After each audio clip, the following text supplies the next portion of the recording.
सबके मन का सबसे बड़ा भय क्या है? सबसे बड़ा लालच क्या है? सबसे बड़ी चिंता क्या है? तनिक विचारिए। सबके मन का सबसे बड़ा भय, सबसे बड़ी चिंता है मृत्यु। सभी सोचते हैं, सभी भय खाते हैं कि कहीं मृत्यु ना आ जाए। सभी लालच करते हैं कि कुछ दिन और जीने को मिल जाए। सभी आशा करते हैं कि वे कभी ना मरे। और इसी मृत्यु के भय के कारण ही आप उस जीवन की उपेक्षा कर देते हैं जिसे आप जी रहे हैं। क्या कभी आपने सोचा कि आप मृत्यु से भयभीत क्यों होते हैं? क्योंकि आप जीवन में वो कर नहीं पाए जो आप करना चाहते हैं। और जो आप करना चाहते हैं वो कर पाना तभी संभव होगा जब आप मृत्यु के भय से निकलकर अपने जीवन के हर पल का उपयोग करना सीख जाएंगे।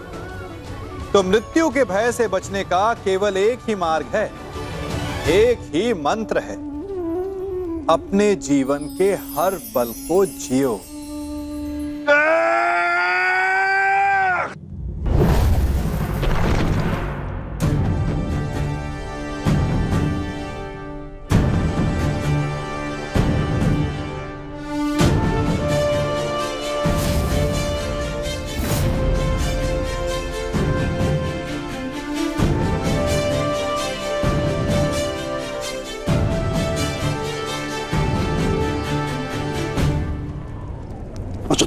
अश्वत्थामा,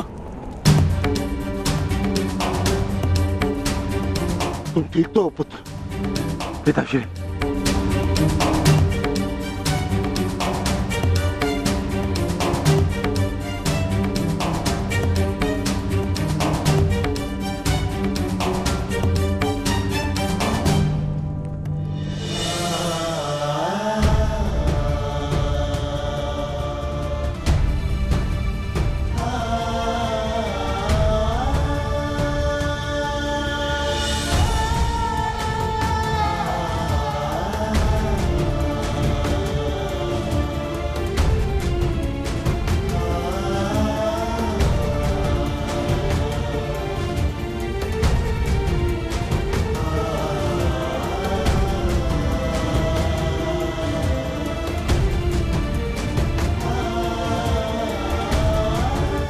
हम सबका जन्म किसी उद्देश्य के लिए होता है। हम अपने जीवन का मंतव्य पूर्ण करके अपने गंतव्य पर चले जाते हैं। और यदि एक वीर अपने जीवन का उद्देश्य पूर्ण करते समय वीर गति को प्राप्त हो जाए तो उसे मोक्ष की प्राप्ति होती है। तुमने सबके लिए जो कुछ भी किया उसके लिए सभी तुम्हारे ऋणी रहेंगे पुत्र। तुम्हारा ये बलिदान व्यर्थ नहीं जाएगा घटोत्कच। और इन्हीं बलिदानों से हम इस युद्ध में विजय पा सकेंगे। जिस भविष्य के लिए हम ये विजय चाहते हैं माधव, क्या उसके लिए वर्तमान का बलिदान करना उचित है? पुत्र की हत्या हो जाए और पिता जीवित रहे, ये कैसा न्याय है माधव? ये न्याय नहीं पार्थ, यही नियति है। धर्म स्थापना के लिए जिनका बलिदान आवश्यक है उन्हें अपना बलिदान देना होगा पार्थ। और जिनका जीवन आवश्यक है उन्हें संघर्षों का और दुखों का भार उठाकर अपना जीवन जीना होगा। और इस युद्ध के लिए, इस धर्म स्थापना के लिए तुम्हारा जीवन आवश्यक था। और घटोत्कच का बलिदान।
बहुत हो गया प्रतिक्रमण, अब प्रतिकार होगा।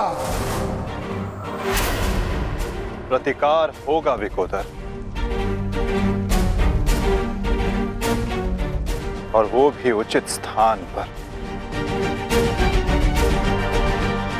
और अब हमारा लक्ष्य होगा कौरव सेनापति द्रोण।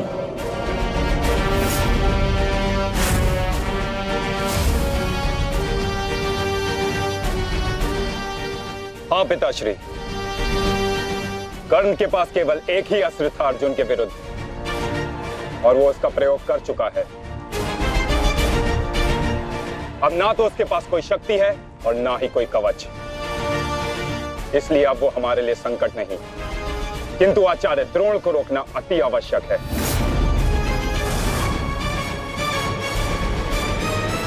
उन्होंने आज भी हमारी सेना को बहुत भारी क्षति पहुंचाई है। अब द्रोण का वध आवश्यक है।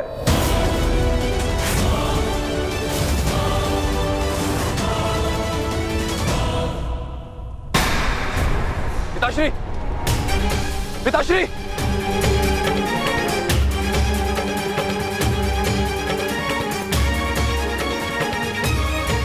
मैं कायरों की भांति युद्ध भूमि छोड़कर नहीं जाऊंगा। मैंने मित्र दुर्योधन को वचन दिया और मैं अपना वचन नहीं तोड़ सकता। एक बात का स्मरण रहे अश्वत्थामा, कि धर्म और धर्म की बात करना हमें शोभा नहीं देता।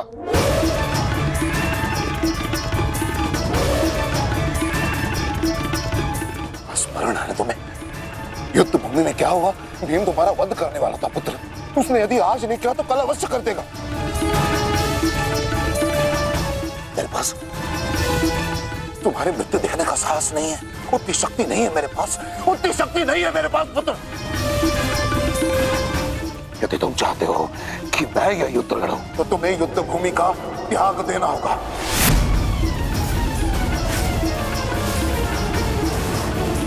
वचन दो मुझे कि तुम युद्ध भूमि का त्याग कर दोगे, वचन दो।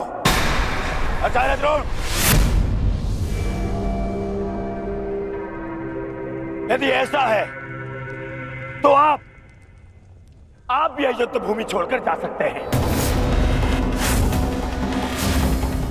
परंतु मेरा ये मित्र कहीं नहीं जाएगा।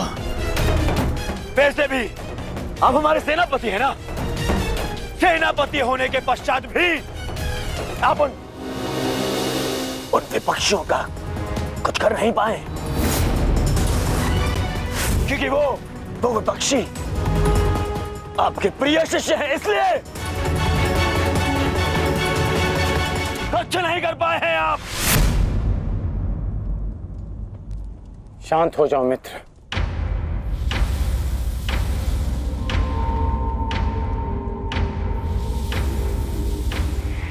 मित्र दुर्योधन सत्य कह रहे हैं। मेरे पिता ने पक्षपात किया है। उन्होंने अपने दिए वचन को पूर्ण नहीं किया और इसी कारण आज हमारे परिवार पर प्रश्न उठना आवश्यक है। किंतु एक पक्षपाती पिता का पुत्र होने से अच्छा है कि मैं एक योद्धा की तरह रणभूमि में जाऊं और अपने प्राण गंवा दूं। बस अश्वत्थामा, अपने पिता से इस भांति कटु वचन कहना एक महान योद्धा को शोभा नहीं देता। जो अपने पिता का सबके सामने अपमान कर सकता है, उससे किसी और के सम्मान की आशा नहीं की जा सकती।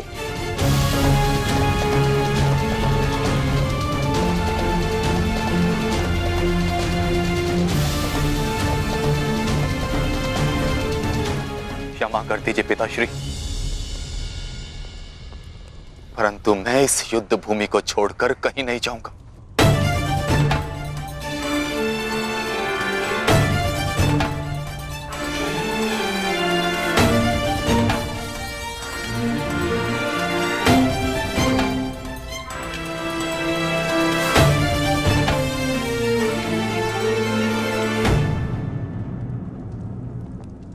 तो ठीक है पुत्र,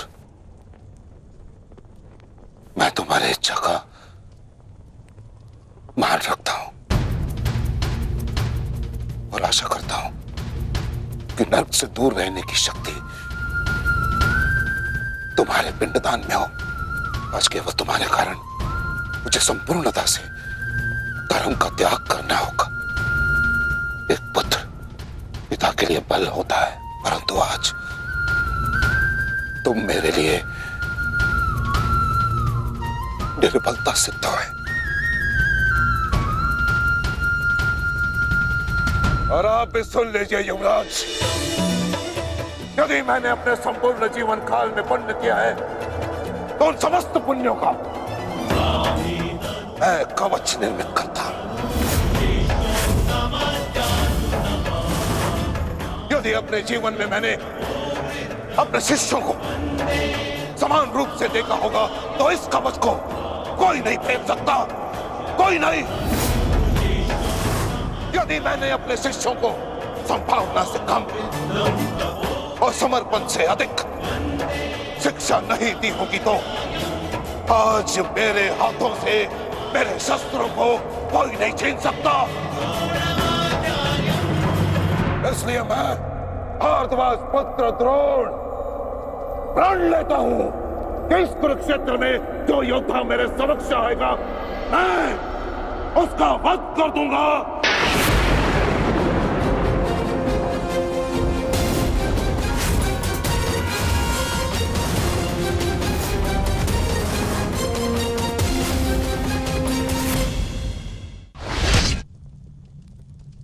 आचार्य द्रोण का वध करना सरल नहीं। परशुराम के दिए गए उनके पास ऐसे कई अस्त्र हैं जिनका हमें अनुमान तक भी नहीं। मेरे पुत्र का जन्म केवल द्रोण के वध के लिए हुआ है। मुझे पूर्ण विश्वास है कि मेरा पुत्र अपने जीवन के इस उद्देश्य में अवश्य सफल होगा।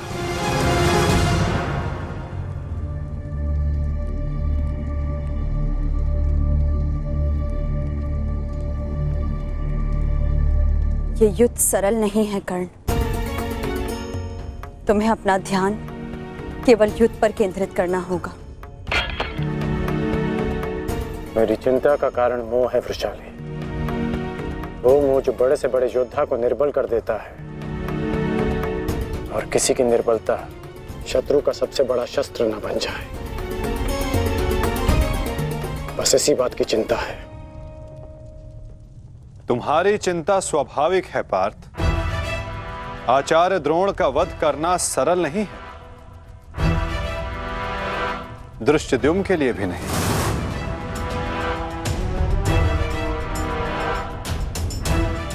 तो क्या कोई व्यू नहीं जो हम आचार्य द्रोण के विरुद्ध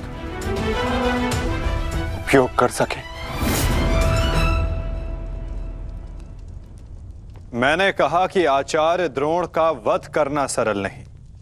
मैंने ये नहीं कहा कि ऐसा करना असंभव है।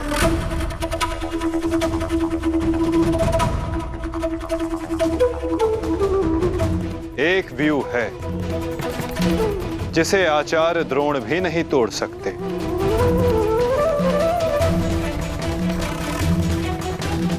पुत्र मोह व्यू। आचार्य द्रोण को परास्त करने का केवल एक ही अस्त्र है, अश्वत्थामा।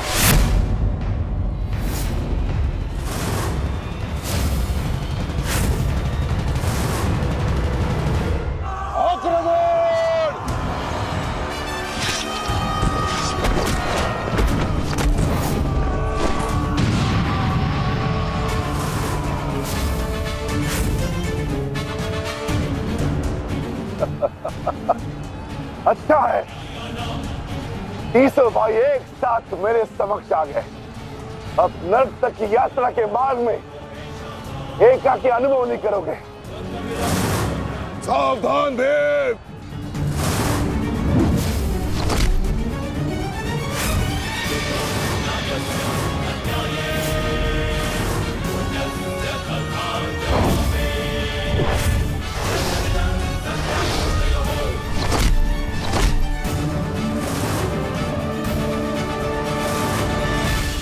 आज मैं हस्तिनापुर नरेश महाराज धृतराष्ट्र के सभी पुत्रों का कवच हूं।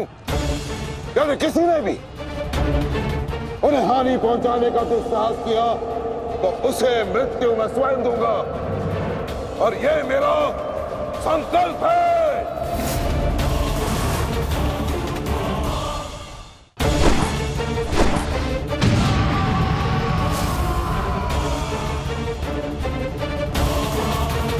माधव, अश्वत्थामा को घेरने की योजना क्या है?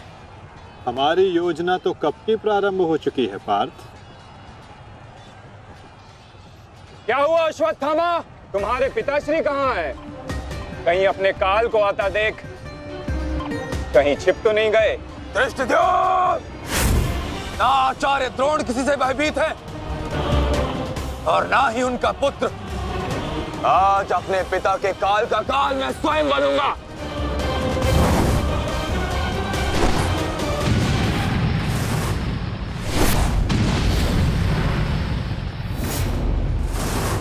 बस इतना ही सीखा है अपने पिता से। आओ अश्वत्थामा, आज मैं तुम्हें जीवन का पाठ पढ़ाता हूं। भाग कहां रहे हो कायर?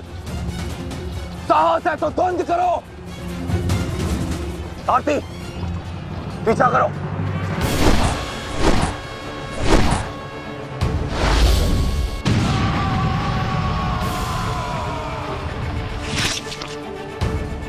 मित्र, अश्वत्थामा कहीं दिख नहीं रहा। कहीं वो शत्रु के घेरे में घिर ना जाए।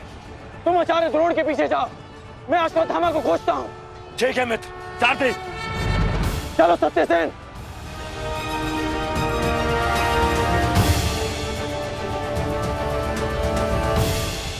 तुम मेरे पिताश्री के काल हो, मेरे नहीं। परंतु आज मैं तुम्हारा काल बनकर आया हूं। सावधान!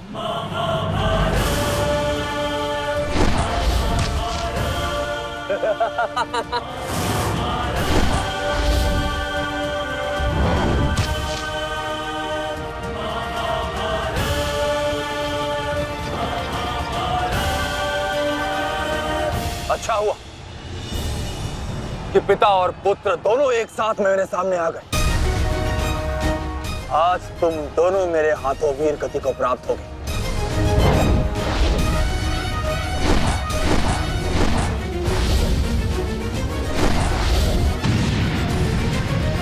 गुरुदेव, आज तो आपने भीम से अश्वत्थामा को बचा लिया था, किंतु कब तक? अब चाहे हमारा वध कर दो, किंतु हमने भी आज संकल्प लिया है कि मृत्यु दोनों पक्षों में होगी।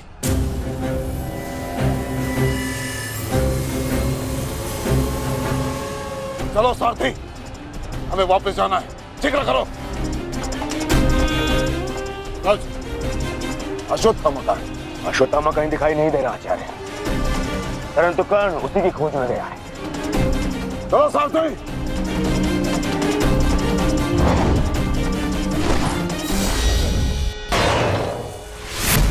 अब तुम्हारी सहायता के लिए ना कोई सैनिक है और ना कोई व्यू। अब तुम दोनों को मेरे हाथ से कौन बचाएगा? सावधान! अश्वत्थामा, तुम स्वयं व्यू में खड़े हो। इस व्यू को शमशान व्यू कहते हैं। कदाचित तुम्हारे पिता ने तुम्हें इस व्यू के विषय में बताया ही नहीं होगा। अपने चारों ओर देखो।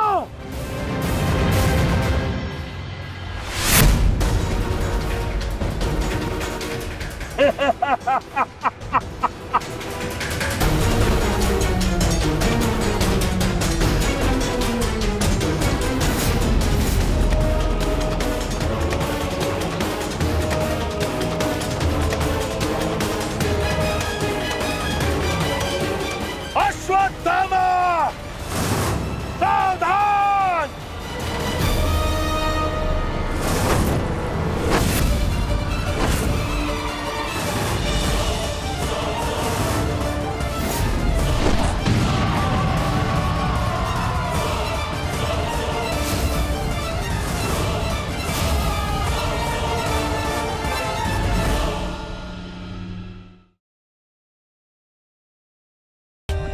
For more updates, subscribe to our channel, click the show links and enjoy watching the videos.